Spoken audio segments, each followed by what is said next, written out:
Welcome back to the Unfortunate Diehards podcast. Hashtag number 29. I'll let Sufi say it. Fleury. That's who I was thinking. Okay. Great. Playoff goalie. Best goalie on the Minnesota Wild because I don't want to talk about the other one. Anyways, welcome back to the podcast, guys. I'm Evan. I'm a Sens fan. I'm golfing currently. Sufjan, I'm a Caps fan. I'm preparing Bedard's house. And I'm Omar. I'm a Leafs fan, and I just won Game 3. Yes. You did. I just won Game 3 single-handedly against the Tampa Bay Lightning. Wow. That's impressive. I I didn't know your name was Ilya. It is. Oh, wow. Crazy. Another form of my name. To all of our viewers, Eid Mubarak. Yes. What crowd? Okay, name me another hockey podcast that said Eid Mubarak to their viewers. Okay, none. That's why you listen to us. Okay. I mean, fair enough. But yeah, welcome back to the podcast, guys. There's been, I think every game is into their third or fourth game of the series now. Every series is into the third or fourth game. Currently, as we're speaking, They're all in their third. Carolina and the Islanders are playing in Game 4. Carolina's currently winning 2-0. Damn. But yeah, every series, there's not really a team that's absolutely dominating in one series or another. Are they all 1-2? I think they're all 2-1 right now. Yeah. So, it's looking close. Like, I would say the Rangers and who was the other team? Kind of Boston are the ones that are like, and I guess Carolina. More dominant. I would say currently Rangers are the one that are like most dominant, even more so than Boston, Florida, I think. Yeah. So that last Boston game was dominant.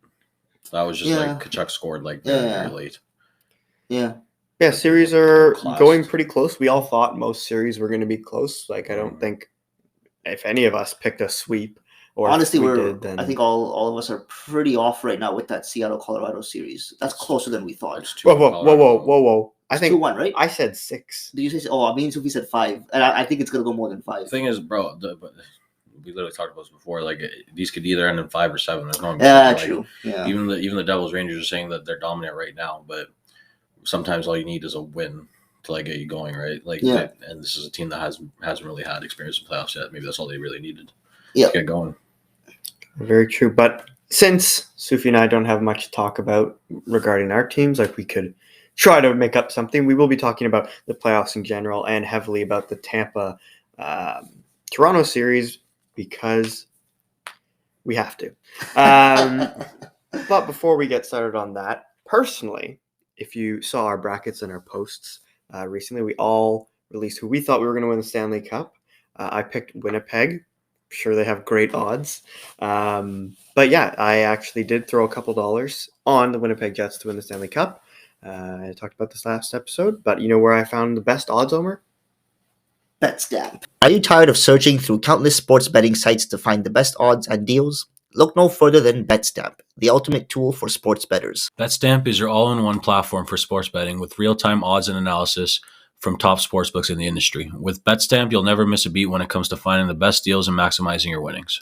BetStamp also provides advanced features such as bankroll tracking and betting trends, so you can make informed decisions and stay ahead of the game. And with their user-friendly interface and personalized alerts, you'll always be in control of your bets and never miss out on a winning opportunity. BetStamp allows you to follow other users to be instantly notified they are tracking their picks. Following winning users in the BetStamp pick marketplace is a great way to find new bets. So why wait? Download BetStamp now using the code DIEHARDS and take your betting game to the next level. The odds are ever in your favor. All right, so we'll start off with the Toronto-Tampa series. Omer, you've probably watched most of the games. I heard you were swearing in front of some aunties. How's it been going in your opinion? Honestly, the series is going, I think, exactly like we thought it was going to go. Close, punch for punch kind of thing. So the first 2 games are kind of a wash. So, I mean, we haven't done an episode since the series started, actually. This is our first one, so might as well start from the beginning.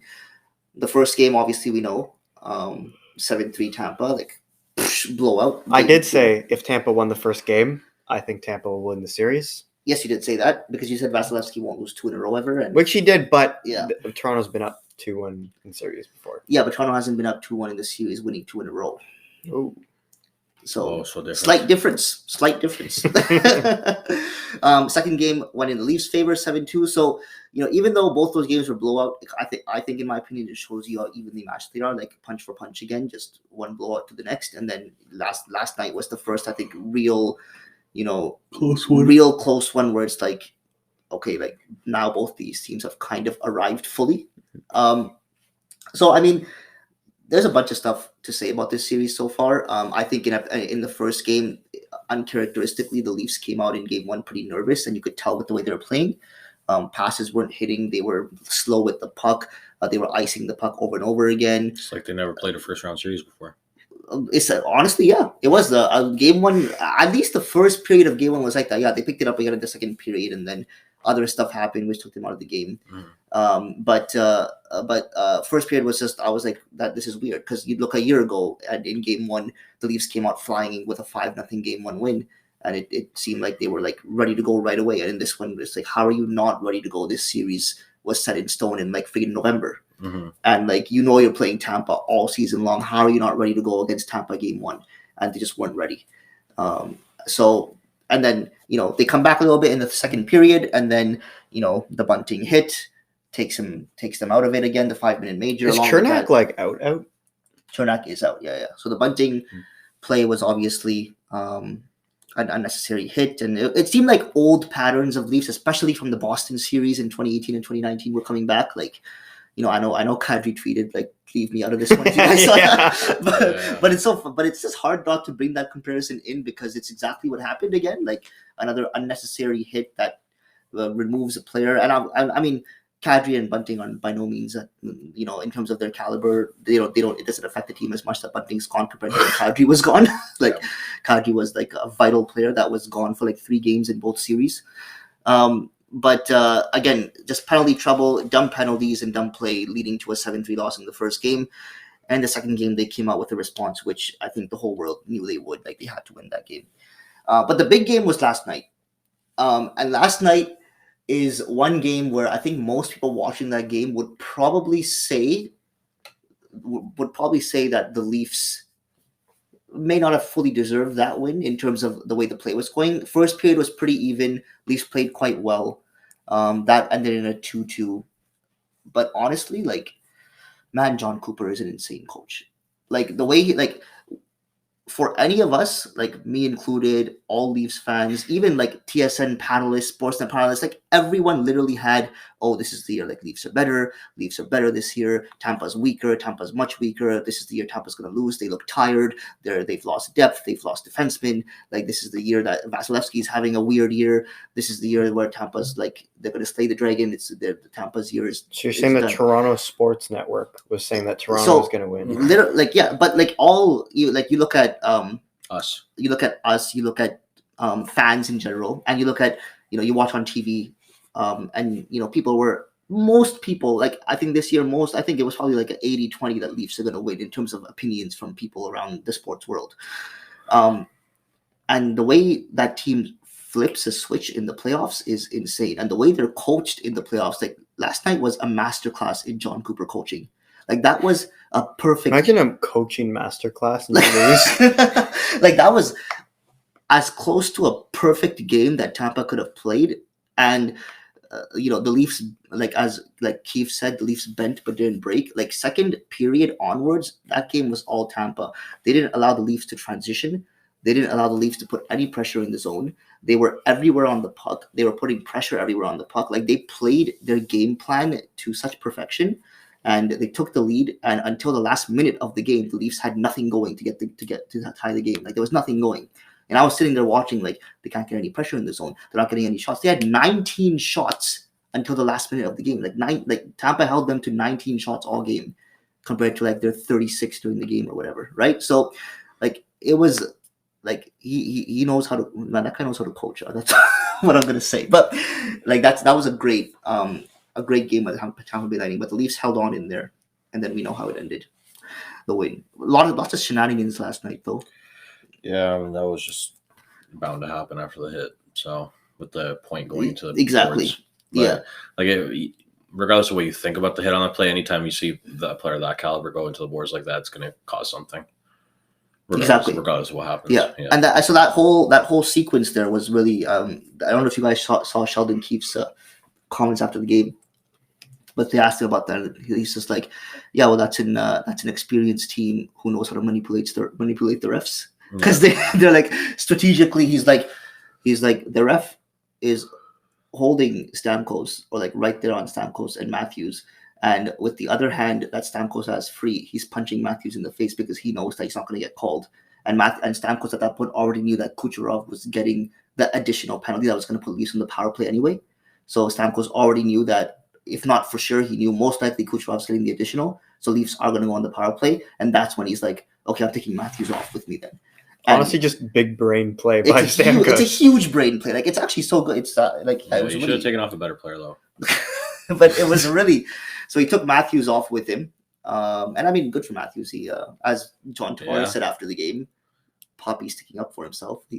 Poppy's got to stand his Do ground. they call him in the locker room Poppy? I guess they do, because literally after there's a Tavares quote after they asked him about it. Tavares, he's like, Poppy's got to stand his ground or something like that. But he actually said Poppy. Even Tavares being like such an even keel kind of guy. But you can imagine the way Poppy is going to stand his ground. Yeah. the way Tavares talks. Yeah. But yeah. There's too much discussion about refs in this series. Like for something that, especially in saying that Toronto is being like, not you specifically, but like just general discourse on the internet is like the Leafs getting shafted by the refs is like a thing apparently, and the whole Wes McCauley thing, but which isn't true at all in the series, especially considering the penalty differential is in Toronto's favor by like 3. Like, and there's also, it's not even comparable to like Edmonton, who has 7 differential on power plays. Like LA is getting way more power plays than Edmonton. There isn't really much discussion about that. But I guess it was the whole Wes McCauley and Sheldon Keefe thing. And then obviously after the game, Sheldon Keefe is also usually crying about the refs anyway. But you look at the players, and like the players themselves haven't really had much discussion about, oh, the refs are doing this, the refs are doing that. So like the whole overreaction of the playoffs is very much prevalent in the series after every single game. More than any other series. But I mean, I don't know why people get surprised at that. I mean, it's Toronto, and in Toronto, there's always going to be ref. Like, name me a series that's gone on when people haven't complained about, when Leafs fans haven't complained about the refs. Name me a game in the regular season that hasn't gone on. The Leafs just complain about everything. The Leafs fans just complain about everything, right? And like, you have like a section of them that will complain like crazy about it. But then, you have a section you know what my problem with that is? What? Why do they say, oh, why does everyone hate us? That's why. Yeah, but that's why they're the biggest team. They always complain about refs. Yeah, like, bro, you're gonna be hated on. Yeah, but the thing is, there's just so many fans of the Leafs that you're gonna see more of those people. But you're also they have this whole mentality that's like us against the world, which is it's brought on by themselves. Not it is brought on by themselves, but it's also like I wouldn't fully agree that it's only brought on by themselves. Yes, they play a part in it, but everyone else hates the Leafs. Yes, so, because they're generally Leafs fans play a role in why people don't like the Leafs. Yes, they made it way more prevalent though. Like, but it's how much the team is covered. People hate how much the team is covered because it's the Leafs. So people hate, like, all fan bases pretty much hate the Leafs because of how much the team is covered, and how much, like, you go on. Like, Leafs news is dominating whether they're playing that night or not. Whether like a little tiny, like, for example, a few days ago, there's other stuff going on. But what's a big story on Sportsnet? Oh, Matthew Knies is living with John Tavares. Oh, I thought you were going to say, the whole Pavelski and Giroux hitting 1,000 points, Matthews scoring his like 38th goal. That's another one. But the playoffs they were just about to start, and like the Leafs weren't playing until the second day of the playoffs, so there was a lot of stories you could talk about all the other teams that are playing and stuff. But I remember going on to there was Sportsnet or TSN. And, one of the top headlines was, Matthew Knies is living with John Tavares. And there was a whole article on how Tavares brought him in and he's living in his basement right now and stuff. I mean, like, sure, Leafs fans may enjoy reading that. It sounds so nice, but it probably just went, hey, Knies is getting called up. Anyone got a room? As far as went, yeah, I got one. Sick, staying there. But like, in that case, though, then they hate, or not the hate, I guess the disdain for Leafs culture is warranted. But Leafs love that as well. Like, I mean, I love that the team is hated by everyone else. Like, I don't know. Like, I love it. They play into that mentality. The thing is, like, it has become like kind of a joke because it's very much when they like, lose. Because me growing up in Ottawa, it is very much me against the world, right? Like everyone, like I've grown up. There's like just as many, There really if not is. more, Leaf fans. No, and there's I'm like not- Sens fans. No, here. I'm not talking about like I'm talking about my friend circle and like people I know. Like I don't know many of these fans in Ottawa, like who are living in Ottawa. Like I know a couple, but like most are Sens fans or some other teams fans, right? Like I know too many. and the Leafs fans you see when you go to a Sens and Leafs game, most of them are from Toronto, coming from Toronto. But you see, you saying most of your friends aren't Leafs fans. You're surrounding yourself with good, genuine people, which Leafs fans just are not. I don't complain about that. No, but the thing is, so it is always very much like I'm the guy who's the Leafs fan who's going for the Leafs, and like everyone else is hoping they lose, or everyone else is hoping they choke, or so you like the in some attention. crazy way. Not that I don't like. I like when the. they lose. I don't mind the like. I don't like. I get chirped like crazy for like every Leafs player, every Leafs game. Even if they win, it's like everyone has so much to say against them. Even if they win a game, right? There's going to be so much negativity about them. Like even just this game 3, like that people have so much negative stuff to say about them. And after this game 3 win, which for me, I'm like I don't care. They won the game. Like screw off. Like But like there's going to be a lot to say that's negative about them, whether they win or lose, whether they do something good or not, and when they do something bad, it's like even more exploded, right? Like everyone's going to be focusing on the Morgan Riley hit from last night and stuff. Which, okay, well, especially because he scored. Yeah, especially because he scored and stuff. So the negative stuff is always going to be on the forefront, especially when you're around people that are not Leafs fans. And people, they are the most heavily covered team, though, right? So exactly. It's always going to be the forefront. It's always going to be on the forefront. But like I do like that, like because it's going to be even more like if they win this round 1 series, it's even more satisfying for me because it's like yes, we did it. It is kind of like that me against the world kind of feeling because everyone around me is going to. What if now they get past the first round and then they lose in the second round, and then now for like the next 10 years they just lose in second rounds? I mean, I guess in their history, it's still making progress. It's just every 10 years you move up around.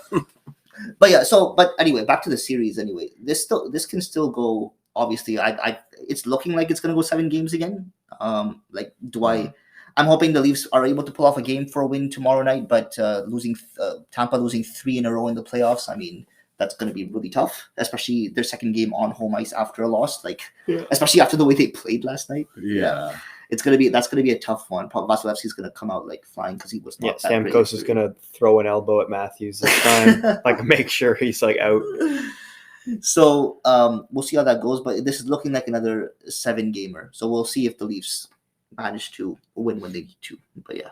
Well, since we talked about your teams, your team very extensively there, we'll just quickly say anything that we want to say about our team before we move on.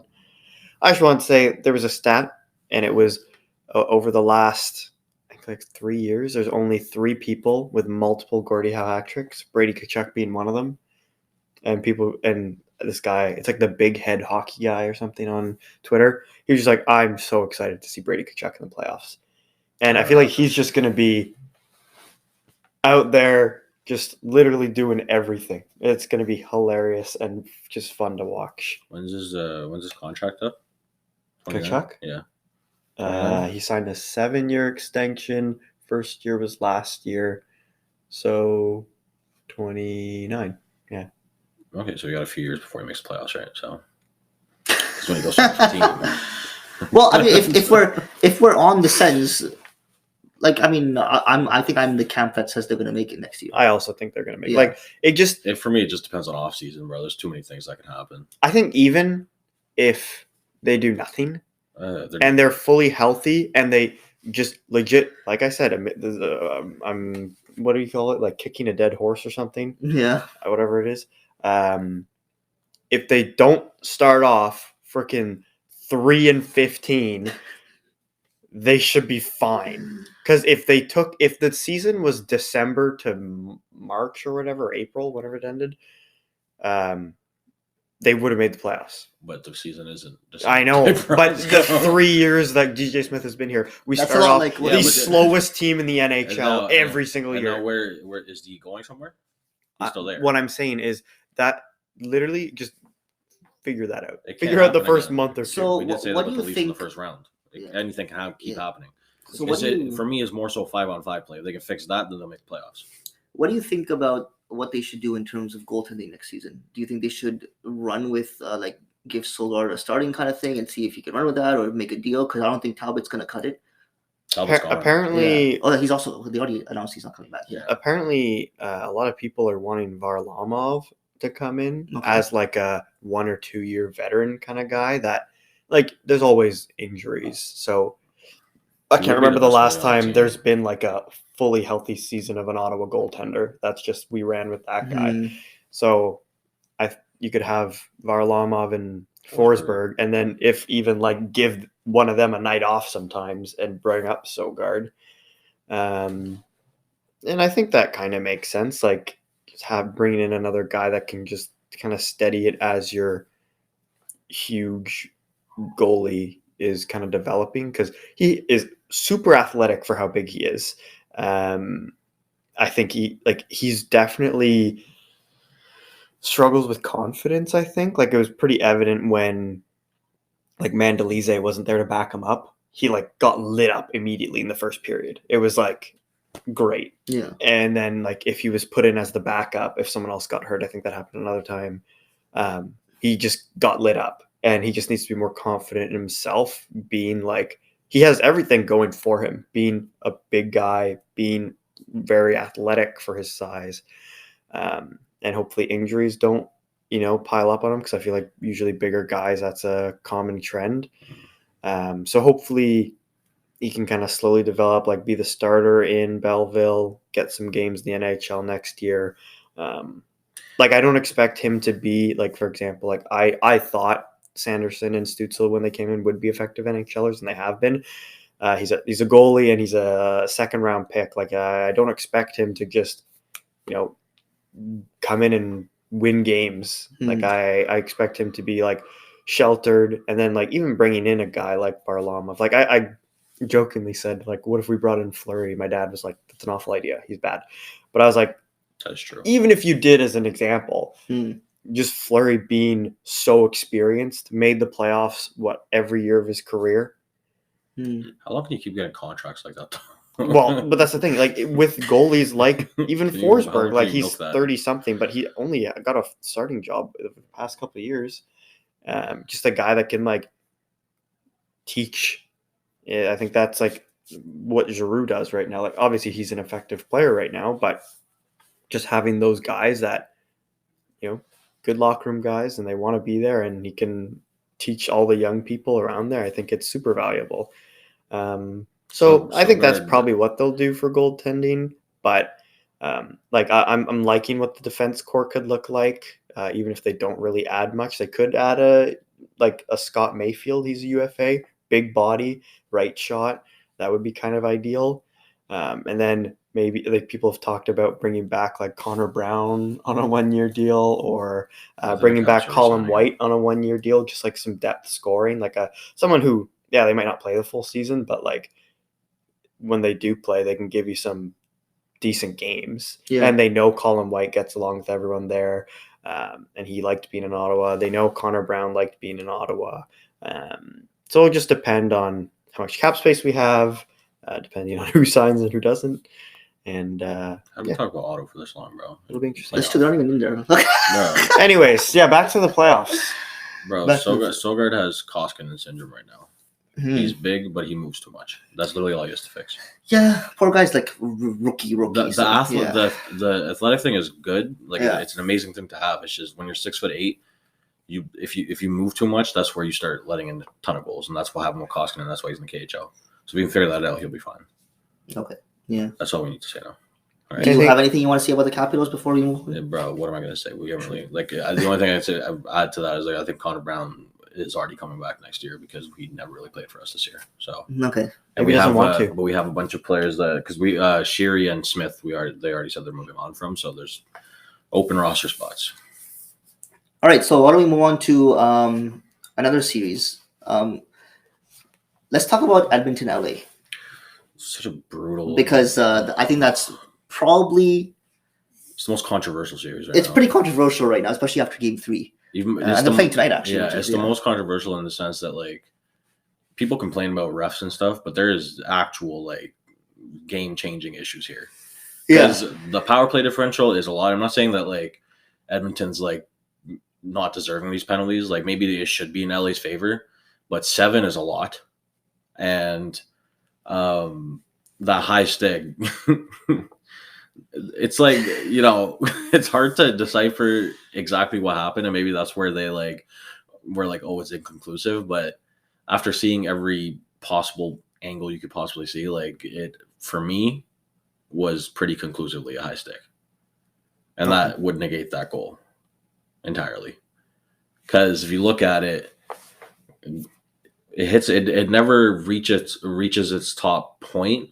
Yeah. And it starts coming down. So the thing that, because it never reaches its apex, and it was still going upwards when the guy's stick like came across it, and then it started going down.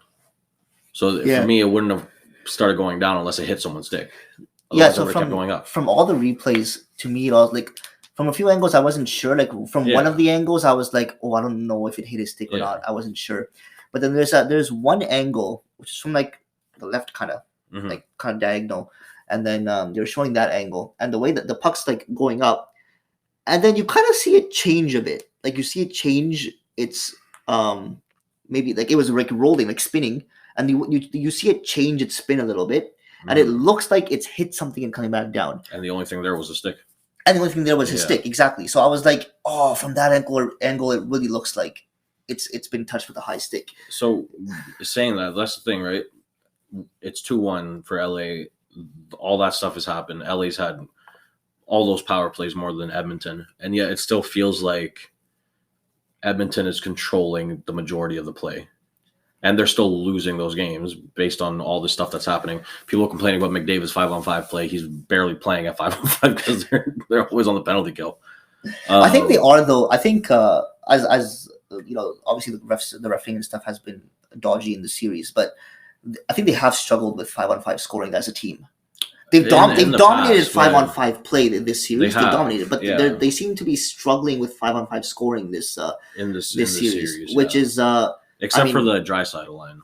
They're the only ones that have really scored 5-on-5. Yeah. So I mean credit where it's due there to LA's defending, and and credit to Korpisalo. He's having a great series. But I mean, even like the goaltending in the series hasn't been an issue on exactly. the side, right? Yeah. So it's just when a series is that close, I guess or even like if the penalty differential was closer, Edmonton would be winning the series. Yeah. Like even if it was like remotely closer, it was like 3 or 4. Yeah. Like LA's had multiple 5-on-3s and stuff too. And the thing is, you give Edmonton the 2 power plays they did have in the last game, they scored on both. Yeah. And it was both just McDavid shooting from the same spot. Yeah, like 2 snipes, man. What do you got shots? So that's an interesting. What was it? Was it last year? Was it the same as this in terms of the game wins? Like, was it 2-1 going into game 4 for LA or something? But it was never more than a 1-game lead. So I mean, this again looks like another. But I'm pretty sure Edmonton was down because they were down after the first one for sure. Yeah. So this, game 4 tonight. So that's one series where we need to, which we should watch together. I told you again. Okay. It's at 10 o'clock, so like I could. You and Evan Cooper, maybe. Yeah, I got to go to my sister's in the evening for a bit, but like by 10 or so, I should. It's at 9, I think. Is it at 9 today? Yeah. Okay, then I might be able to catch the second period or something. Yeah. You know, it's crazy that I just realized looking at our brackets, we all picked a Canadian team to win. Yeah. Well, I think we. Oh wow. Oh well, I was gonna say I think I picked all of them, but I didn't pick Winnipeg over Vegas. He means the cup. Oh, to win the cup. Yeah. Oh, true, we did. Yeah. Which I didn't do intentionally. Like, it also doesn't really go in our favor. This is my pet peeve. Evan Cooper, you're getting called out. People who go, I want a Canadian team to win. Shut up. Facts. It's unless you cheer for like you're a Leafs fan, I'm a Sens fan. I don't know why you're even here. Like you cheer for your team. I have a cup. I really shouldn't be. Yeah, you cheer for your team. Yeah. If it's like if you're a Sens fan, I'm never gonna cheer for the Leafs or the Habs to win the cup ever. Yeah. Winnipeg, I feel like just no one cares about except people in Winnipeg. So I'm like, it'd be nice for them to win. Yeah. But like, I don't give a crap about the Canucks winning. Don't really care about Edmonton winning. Calgary. kind of because I got free tickets there once. I'm like, that'd be kind of cool. Yeah. But it was cooler when Matthew Tkachuk was there because there's that kind of relation. Like, other than kind of Winnipeg, just for funsies, like, I don't give a crap who wins because the Sens aren't playing. Those people who just like, I want a Canadian team to win because that'd be cool. I'd want Canadian players to win. Yeah. Like, yeah, it'd be cool if, like, I guess it'd be cool if McDavid won specifically just because he's a good Canadian player. Yeah. But I don't give a crap because it's like, for example, if you look at a lot of the best players on Vancouver, Pettersson's Swedish, Quinn Hughes is American, Brock Besser is American. Like, I personally would rather cheer for Canadian players I like than or like players in general than like a team. Like, I understand where people are coming from, especially if you're a casual fan. Casual. Just joking. Don't hurt me. But for me, I've never felt like, oh, I would love if like this team wins just because they play in Canada. Yeah. No. Yeah, that makes sense. Like, I'm not. If Vancouver was to win the cup or whatever, I'm not like, I don't care. Yeah. Yeah, I just don't care. Like, maybe because flying in Canada is a little cheaper and like quicker, maybe I would like go see a game. That'd be cool. Yeah. But I like if they were in the finals or something, but I wouldn't like really care that much. Yeah. It'd be cool to go, but it wouldn't like, I'll cheer for the home team. If it was a Edmonton Toronto final, wherever I was, I would just not want to get beat up, so I just kind of like go along with the crowd. Oh, not a chance of cheering for Toronto, even if that's the case. No, I was just no, he wouldn't either. It's a Sens fan. It's an example. You just show like up in a Sens jersey. Well, okay, so let's talk about the huge one. Let's talk about Vegas and Winnipeg, because that game yesterday was insane. apparently they had 40 hits in the first period. It's 2-1 Winnipeg, right? It's 2-1 Vegas. They won yesterday. No. So yesterday was an insane game. 4-1 Vegas was winning going into the third. And in the third period, so Winnipeg gets a couple, and then in the last minute, Winnipeg ties it. 21.9 seconds left. Adam Lowry scores. Yeah, so like it was insane. I was watching that third period. I was like, whoa! And then it goes to double OT and Vegas wins. So too bad for Winnipeg there. But now they lose Morrissey too. Yeah. So I mean, what a physical series! Physical series, crazy. Like, this is why part of the reason why I picked the Jets. Like, I think they have quite a few big bodies on the team. Like, I know not all these guys are necessarily like known to like be physical, but they can, especially in the playoffs. Like, Wheeler's like 6'5", Adam Lowry's like 6'5", Brendan Dillon's a big dude. Like, they have guys that can like. Shifley's been suspended. Yeah, Shifley doesn't swear, but he'll throw an elbow or a bad hit. Like, guys that can be physical, and even Pierre-Luc Dubois is like a solid dude. Like, he's pretty decently big. But the thing is, a great goal last night too. Yeah. So it's like interesting. Like, they do a lot of really smart things, and they have a lot of pieces that I like. It is a close series though. I love the way they play the game, Winnipeg. Yeah.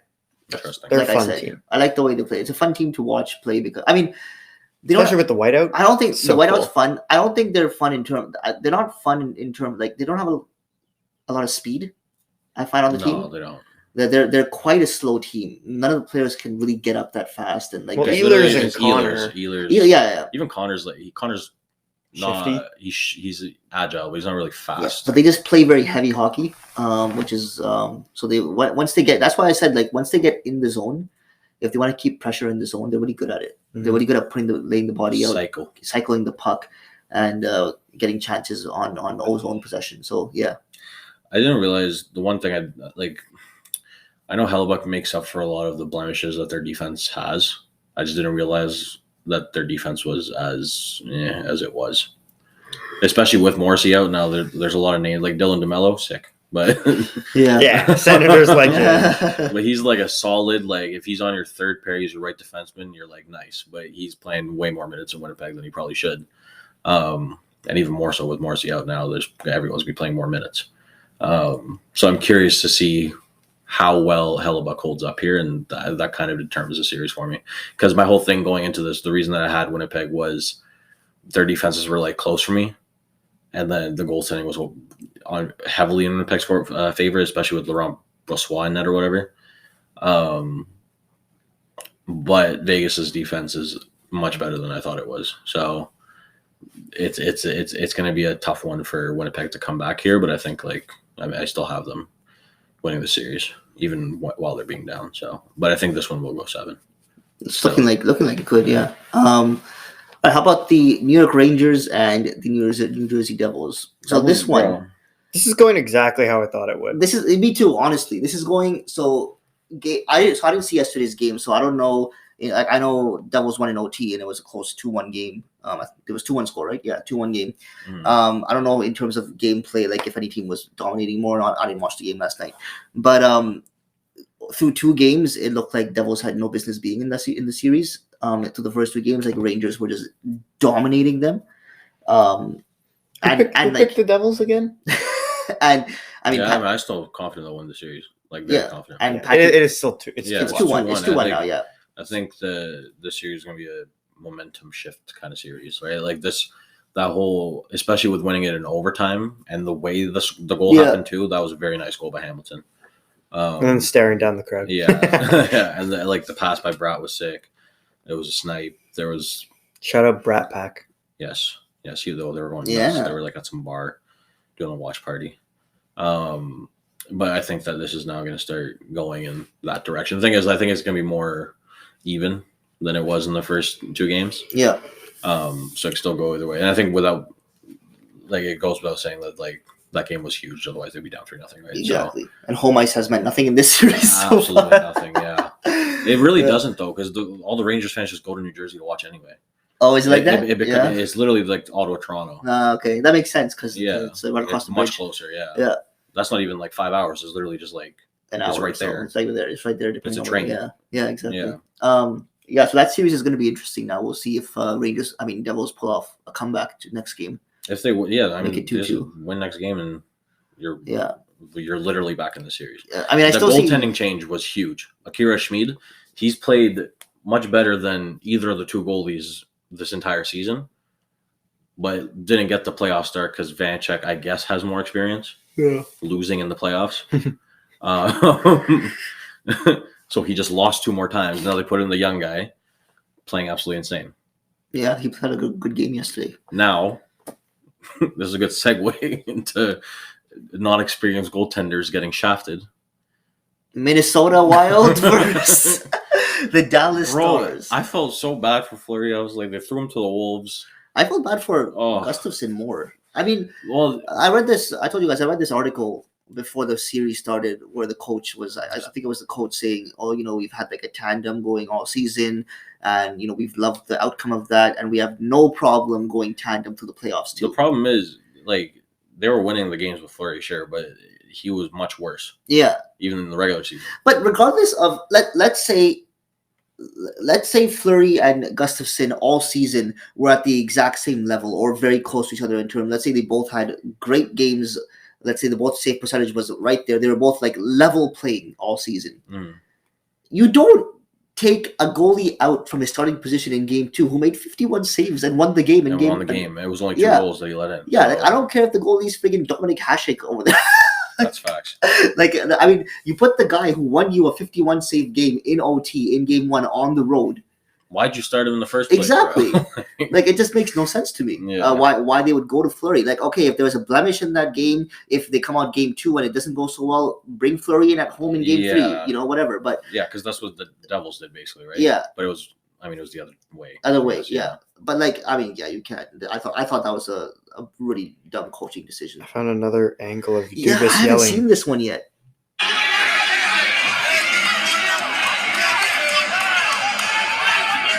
What did he say?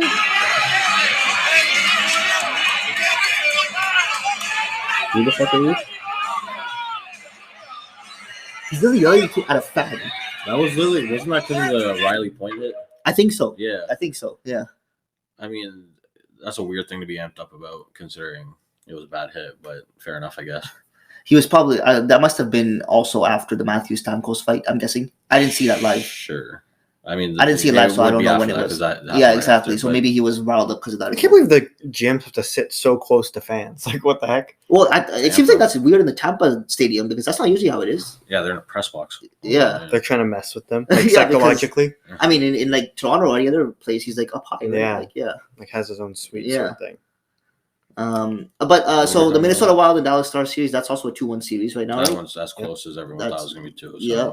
So that's looking like another potential 7-gamer. Yeah. Well, if they keep Gustafson, that'll be 7 games. If they put Fleury, it's gonna be done in 5. Let's see what.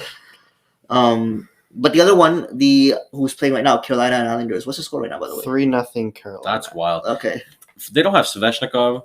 They lost Teravainen, broken hand, and they're like doing exactly what I thought they were going to do to the Islanders. I don't know what the stats are, but I was looking at Carolina's defense. They had, even though Jacob Slavin had less of an offensive year, they had like Brady Shea had almost 20 goals. Burns had almost 20 goals. Burns had a great season. Burns had like they had Gostis Bear. Burns is going to be in like a top 5 Norris candidate kind of season because of the improvements he made defensively too, and then like the point totals are insane. Yeah. Yeah, Like, he was playing with Carolina Slavin, has a really like high scoring back end. It must like I would guess it's one of the highest in the NHL. Oh, for sure. Yeah. So I think that's why they're still going strong. Their defense is just so deep, and like they can contribute offensively from back. They don't even need their forwards to always score. So this one's been like, the upset. The Islanders are going to upset. It's going to be a 7-game. Yeah. Islanders are built for the playoffs kind of thing. I think Carolina's handling it. Yeah, that's pretty strong. Like even the 5-1 win that the Islanders had. To be fair, 4 goals in 2 minutes and 18 seconds. Yeah. That was pretty insane. Crazy. That was Wheels, insane. they probably just like, imagine having a bad 2-minute stretch and you get scored on 4 that's times. That's insane. That's like Vegas and the Sharks in the playoffs. Like oh my god, years that ago. series. But they've bounced back, I guess. What period is that in? Going to the third, I think. Yeah. Yeah, but that was because that Friday night game. It was so weird because 6 minutes left and it was 1-1, and me and you looked at the score. We're like, oh, it looks like it's going to OT. Yes. And then and you had the under 5.5 on that one, so you're like, oh, I'm gonna hit that one. I remember you showed me the score, like I'll hit. And I wouldn't have hit the bet anyway, but that was brutal. Yeah, and then all of a sudden 5-1. I was so pissed off. It was horrible. Yeah, that's looking like Carolina should. I mean, they've got like if they close this out, it should be by 6 games. It should be done. I I wouldn't say 5 because they're going back to Carolina. True, yeah. So unless Islanders pull off something, it could be 5 or 6. Carolina at home is built different. And then we've got the Boston, Florida.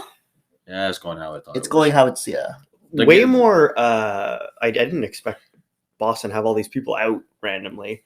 Yeah, the Bergeron was out the first game. Mark was Bergeron's not game expected time back until game 5 apparently. That's what I saw. That Bergeron's not expected back till game 5. And the thing is, there's not even like nervous. No.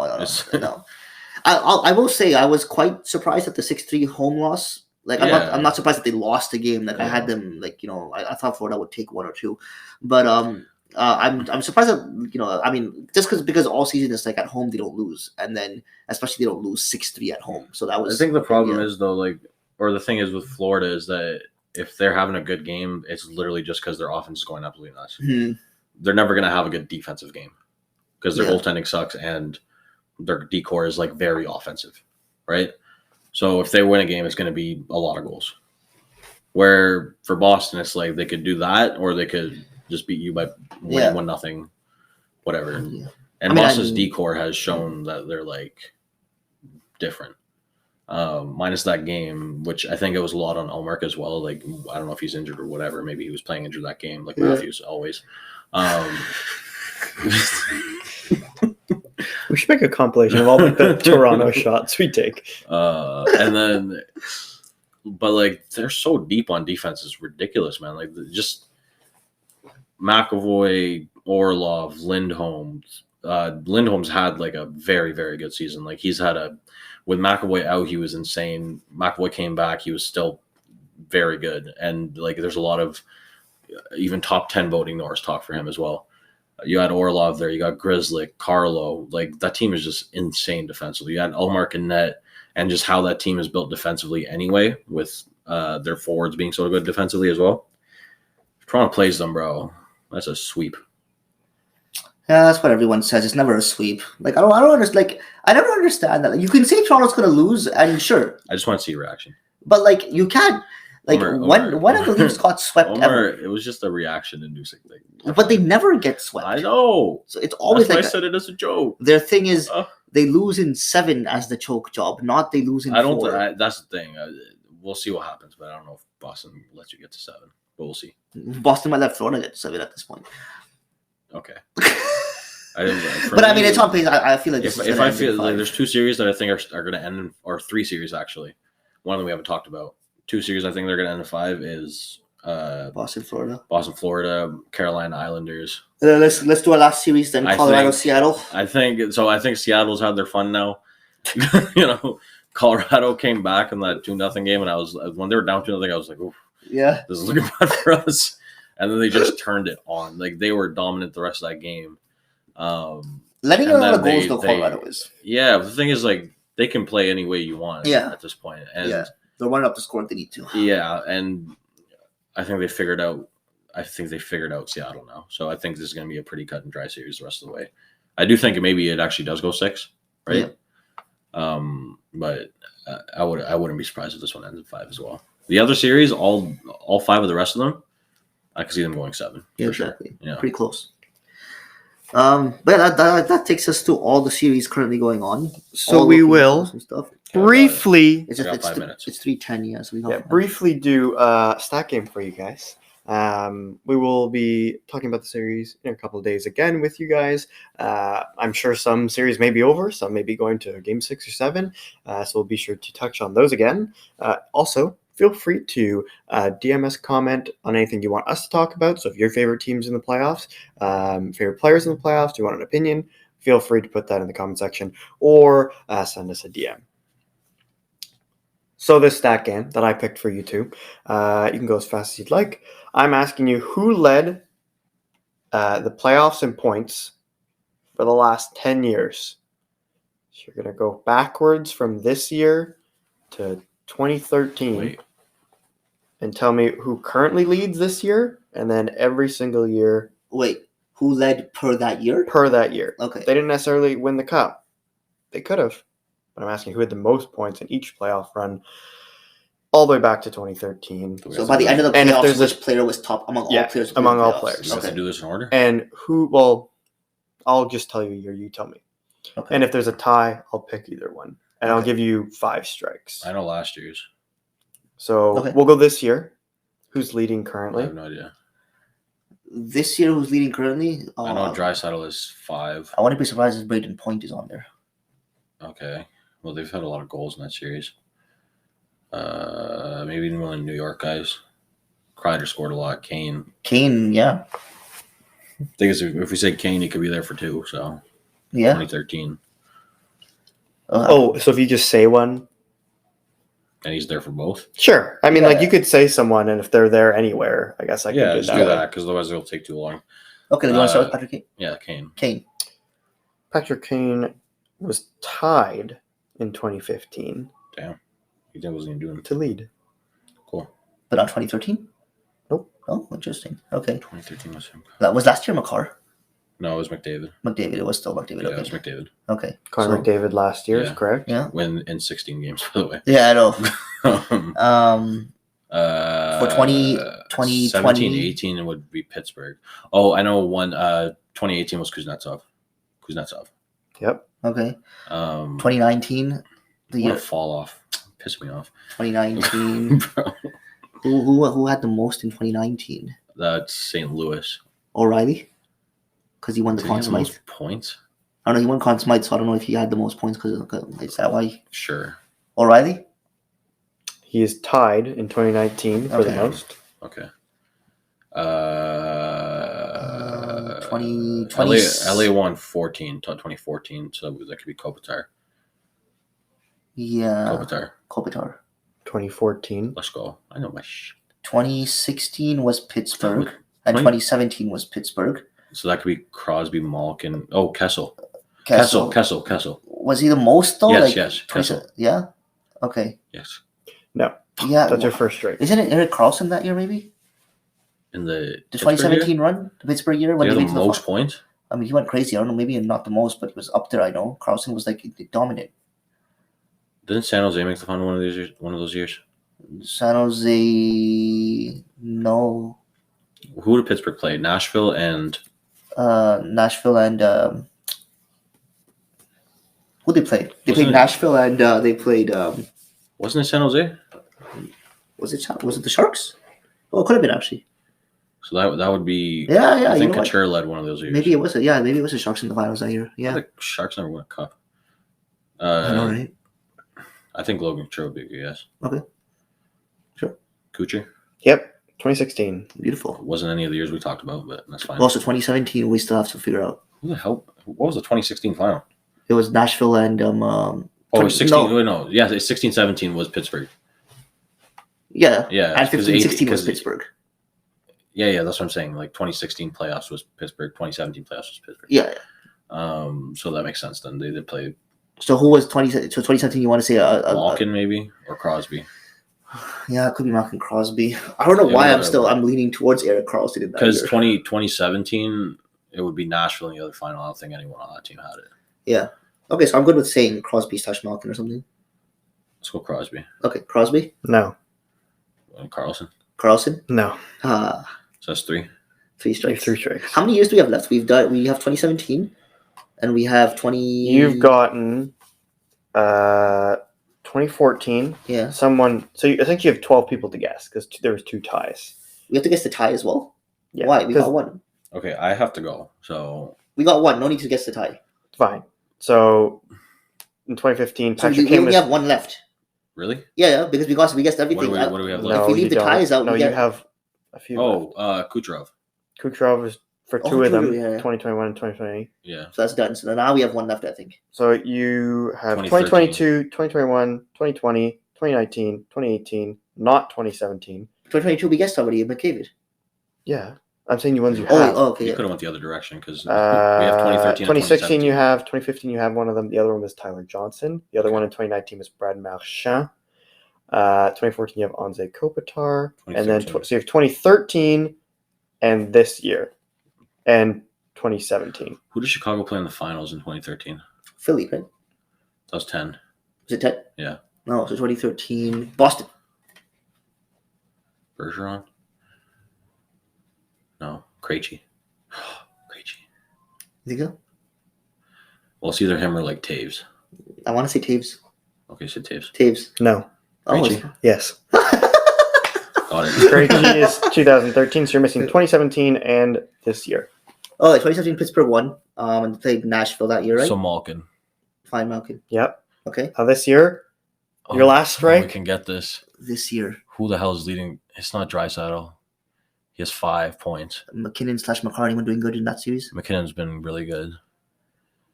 I don't know. McKinnon. On I want Boston, either- no one, right? I want either McKinnon or Point. Yeah, me too. I want one because Point. I know one Point did amazing in Game 1 for sure. Let's say Point. Okay, Point. Mitch Marner. Damn. No way, Mitch Marner has the most. Surprised you guys didn't get that. I thought you were gonna get that one for sure. I always get burned when I guess a Leafs player. Yeah. Uh, Yeah, it was a good game. So we'd like to thank everyone for tuning in. I know it's a bit of a different episode, and now the playoffs have started. Talking about a couple of our teams a little bit less, but we'll be back hopefully later this week talking about the playoff series. And yeah, thanks for tuning in, guys. You can check us out on Spotify, Apple Podcasts, Stitcher, iHeartRadio, SiriusXM, Google Podcasts, Amazon Podcasts, and YouTube, of course. Yeah, so check us out on Twitter, Instagram, and TikTok as well at Unfortunate Diehards. And yeah, we just are very grateful for you guys and hoping for great summer coming for everyone and looking forward to this playoff run continuing on. Take care, guys. See ya.